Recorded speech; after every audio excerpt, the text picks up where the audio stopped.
Good morning, everyone. Hello, I said good morning.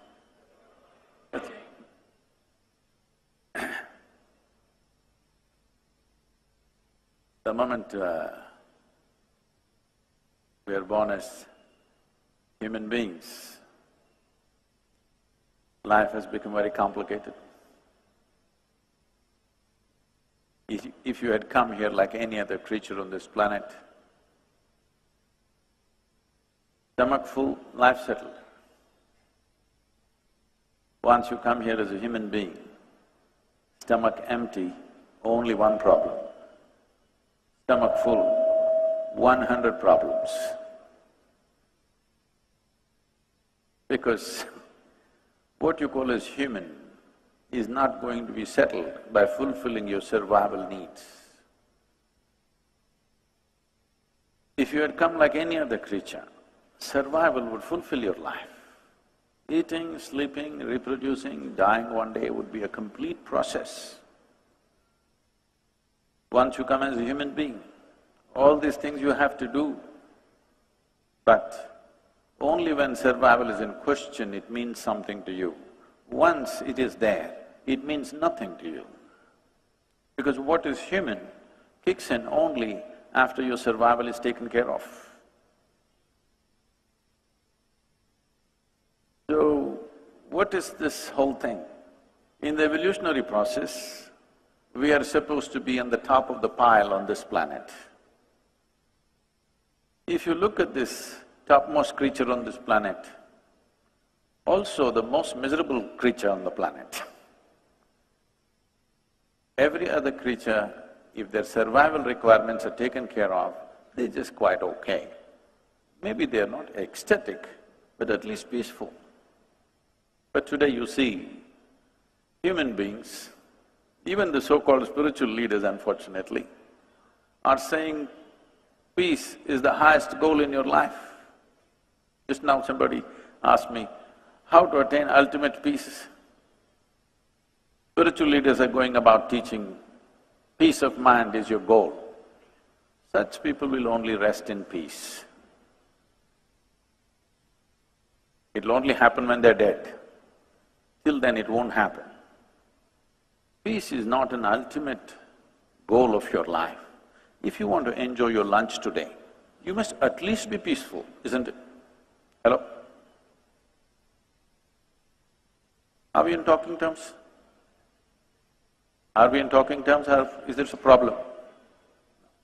Is it true, if you want to enjoy your lunch, if not joyful, at least you must be peaceful? If you want to enjoy the people in your home, if you want to enjoy the people at work, if you want to enjoy the process of work, at least you must be peaceful, isn't it? So is this the ultimate goal of your life or is this the most basic requirement in your life? It is the most basic requirement. Now this basic requirement has become impossible for a whole lot of people because most people are in a constant state of mental diarrhea. Yes. They think it's intellectual. There's nothing intellectual about it. You lost control over the faculties of your mind. Yes or no? Is there something intellectual about always buzzing with thoughts? No. You just lost control over the fundamental faculties of your mind. And you think it's intellectual because there are a whole lot of people around you in the same condition. Now, whether it's your body or your mind, if I want to use this hand, it moves, otherwise it sits down here. This is a useful hand. Suppose my hand is jumping around all the time, would look ridiculous or no? You must talk to me. Those of you in the darkness, I don't know, they've set the right kind of lighting for you, I'm being blasted. That's good. They've set the right kind of lighting for you to doze off. I don't even know what they say, oh, that's nice. Somebody's very responsive out there.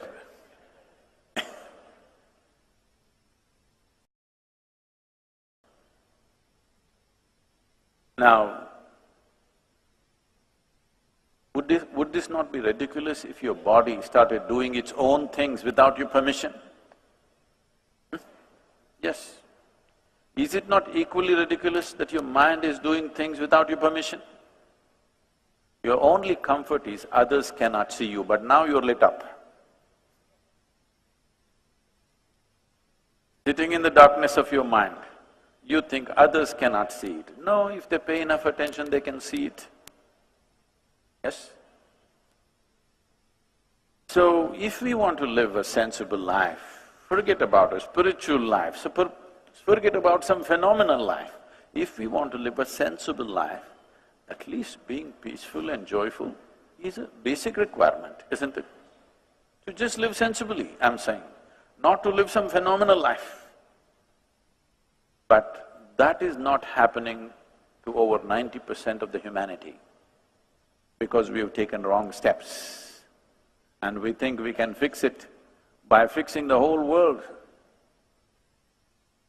Today, whatever we are doing, there are many ways to look at this, but one aspect of everything that you're doing is in pursuit of your happiness, isn't it so? See, first we must decide here, who is the yogi, all right? If you think you can just stare at me like this, I have a very long practice. I can sit like this for the next 2 hours without batting an eyelid.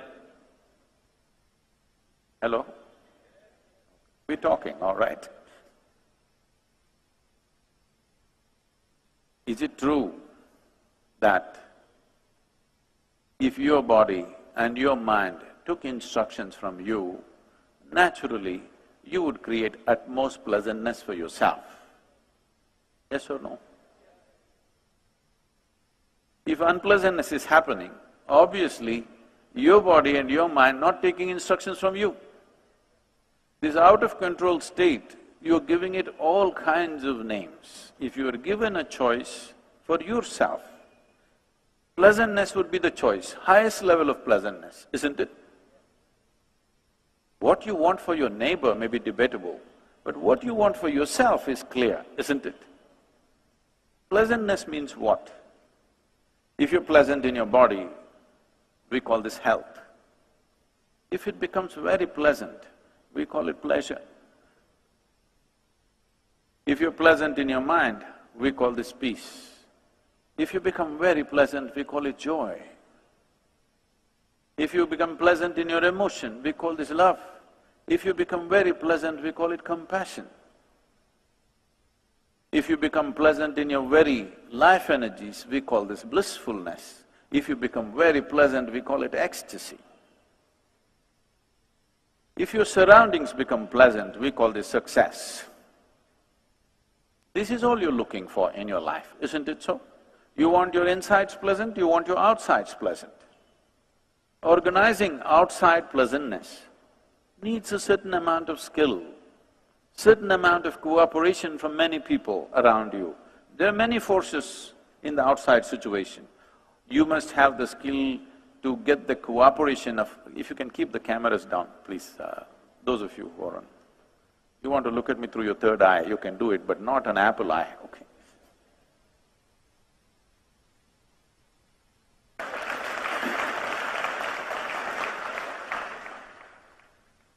To create external pleasantness, it's a certain level of skill. People may not cooperate, situations may not cooperate, many forces in the nature may not cooperate sometimes. But to create inner pleasantness, there is only one ingredient, you. Only one inside of you? I'm asking you. Only one? Nobody else? No, because there's a whole lot of spiritual jargon happening, my ahankara, my atma, my paramatma, everything inside. See, if there are more than one person inside this body of yours, either you're schizophrenic or you're possessed. You either need a psychiatrist or an exorcist. So I hope it's not the case. Just you, right? Just you means easy. If you are willing, nobody can mess with this. Yes or no? You want to create pleasantness in your home, your family must cooperate. they never cooperate 100%. Yes or no? They cooperate, but never 100%. Have you found one person in your life, your husband, your wife, your parents, your children, your friends, your partners, anybody, have you found one person in your life who is 100% the way you want them? No, not even your dog. No? Because these days they do their own thing, you know. Not one person in the world happens 100% the way you want them, but that is not the problem. Nobody has happened 100% the way you want them. It doesn't matter. Nobody ever happens 100% the way you want them. Even if there are just two people in the family, it never happens 100% your way. You should not expect that. If it's happening 51% your way, you have the controlling stake. Just shoot for 51%. If you shoot for 100%, nobody will live with you. Yes or no? If 100% your way, nobody is going to live with you. 51% your way is a good ambition. If you achieve that, you're doing great. But within you, only one ingredient, just you. This person must happen your way, isn't it? Yes or no? This one person must happen your way. If this person does not happen your way, you're a lost case.